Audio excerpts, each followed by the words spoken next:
ಯಾವುದೇ ಕಾರಣಕ್ಕೂ ಅವಕಾಶ ಕೊಡೋದಿಲ್ಲ. ಈಗ ತಾನೇ ನಮ್ಮ ಎಸ್ ಪಿ ಅವರಿಗೆ ಪೊಲೀಸ್ ಹಿರಿಯ ಅಧಿಕಾರಿಗಳು ಮಾತನಾಡಿದ್ದೇವೆ. ಅವ್ರ ಕರ್ತವ್ಯ ಇದು. ಅಲ್ಲಿ ಬೆಂಗಳೂರಿನಲ್ಲಿ ಯಾವ ಅಯೋಗ್ಯ FIRನಲ್ಲಿ ಅವ್ರ ಹೆಸರನ್ನು ತೆಗೆದುಕೊಂಡಿಲ್ವೋ, ಯಾವ ಅಧಿಕಾರಿ ಇಲ್ಲಿ ಮಂಥನಗೌಡ ಇರ್ಬೋದು, ಅದೇ ರೀತಿ ಪೊನ್ನಣ್ಣವ್ರ ಹೆಸರನ್ನ ಬಿಟ್ಟಿದ್ದಾರೋ ಅವರ ಜವಾಬ್ದಾರಿ. ನೆನ್ನೆ ನಾವು ಆಗಲೇ ಒಂದು ಪತ್ರವನ್ನು ಕೂಡ ಕೊಟ್ಟಿದ್ದೇವೆ. ಅಲ್ಲಿ ಅವರ ಕರ್ತವ್ಯ ಇದೆ. ನಾನು ಎಸ್ ಪಿ ಅವ್ರಿಗೂ ಕೂಡ ಹೇಳಿದ್ದೇನೆ, ಇಟ್ಸ್ ದೇರ್ ಡ್ಯೂಟಿ. ಅಲ್ಲಿ ಮ್ಯಾಜಿಸ್ಟ್ರೇಟ್ ಕೋರ್ಟಿಗೆ ಹೋಗಿ ಪರ್ಮಿಷನ್ನ ತೆಗೆದುಕೊಂಡು ಆ ಇಬ್ಬರು ಶಾಸಕರ ಹೆಸರನ್ನು ಅದರಲ್ಲಿ ಸೇರಿಸಬೇಕು. ಇದು ಅಧಿಕಾರಿಗಳ ಕರ್ತವ್ಯ. ಇದರ ಬಗ್ಗೆ ಗೃಹ ಸಚಿವರು ಕೂಡ ಗಮನಿಸಬೇಕು. ಇಲ್ಲ ಅಂತ ಹೇಳಿದ್ರೆ ನಾನು ಎಸ್ ಪಿ ಅವ್ರಿಗೂ ಕೂಡ ಹೇಳಿದ್ದೇನೆ, ಮುಂದೆ ಏನೇ ಹೆಚ್ಚು ಕಡಿಮೆ ಆದರೂ ಕೂಡ ನಾವು ಇದಕ್ಕೆ ಹೊಣೆಗಾರರಲ್ಲ.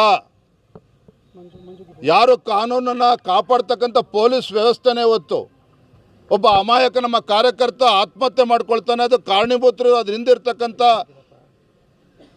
ವ್ಯಕ್ತಿಗಳನ್ನು ಹೆಸರಿಸಲ್ಲ ಅಂತ ಹೇಳಿದ್ರೆ ಇನ್ನೇನು ನ್ಯಾಯ ನೀವು ಎಕ್ಸ್ಪೆಕ್ಟ್ ಮಾಡೋಕ್ಕೆ ಸಾಧ್ಯ ಸರ್ಕಾರದಿಂದ? ಹಾಗಾಗಿ ನಾನು ಮಾನ್ಯ ಮುಖ್ಯಮಂತ್ರಿಗಳಿಗೆ, ಗೃಹ ಸಚಿವರಿಗೆ ಆಗ್ರಹ ಮಾಡ್ತೇನೆ, ಈ ಒಂದು ಘಟನೆಯನ್ನು ಹಗುರವಾಗಿ ತೆಗೆದುಕೊಳ್ಬೇಡಿ.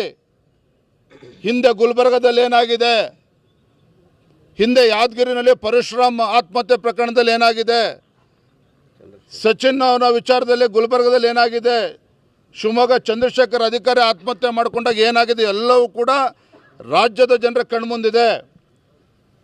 ಅರೆ, ಒಂದು ರಾಜಕೀಯ ವ್ಯವಸ್ಥೆಯಲ್ಲಿ ನಾವೊಂದು ವಿರೋಧ ಪಕ್ಷದಲ್ಲಿ ಇದ್ಕೊಂಡು ಈ ಸರ್ಕಾರದ ವೈಫಲ್ಯಗಳನ್ನು, ಶಾಸಕರ ವೈಫಲ್ಯಗಳನ್ನು ಎತ್ತಿಡಿಬಾರ್ದು, ಜನರ ಮುಂದೆ ತರಬಾರ್ದು ಅಂದರೆ ಇದನ್ನು ತುಗ್ಲಕ್ ದರ್ಬಾರ್ ನಡೆಸ್ತಾ ಇದ್ದಾರೆ. ಹಾಗಾದ್ರೆ ಇವತ್ತು ಕಾಂಗ್ರೆಸ್ನವರಿಲ್ಲಿ ಶಾಸಕರುಗಳು ಏನು ಅಂದ್ಕೊಂಡಿದ್ದಾರೆ? ಹಾಗಾದರೆ ಒಬ್ಬ ಮುಖ್ಯಮಂತ್ರಿಗಳ ಕಾನೂನು ಸಲಹೆಗಾರ, ಮತ್ತೊಬ್ಬ ಇನ್ನೊಬ್ಬರ ಎಡಗೈ ಬಂಡ ಅಂತ ಹೇಳ್ಕೊಂಡು ಈ ರೀತಿ ನಮ್ಮ ಕಾರ್ಯಕರ್ತರ ಮೇಲೆ ದೌರ್ಜನ್ಯ ನಡೀತಾ ಇದೆ.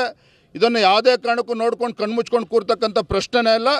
ಎಷ್ಟೋ ಥರ ಆಗಲಿ, ಎಲ್ಲಿಯವರೆಗೂ ಅಧಿಕಾರಿಗಳು ಅಲ್ಲಿ ಹೋಗಿ ಪರ್ಮಿಷನ್ ತೊಗೊಂಡ್ಕೊಂಡು ಅನುಮತಿಯನ್ನು ಪಡೆದುಕೊಂಡು ಮ್ಯಾಜಿಸ್ಟ್ರೇಟ್ ಕೋರ್ಟಿಂದ ಅಲ್ಲಿ FIRಲ್ಲಿ ಶಾಸಕರ ಹೆಸರು ಉಲ್ಲೇಖ ಆಗೋದಿಲ್ಲೋ ಅಲ್ಲಿವರೆಗೂ ಕೂಡ ನಾವು ಇಲ್ಲೇ ಕಾಯ್ತೇವೆ.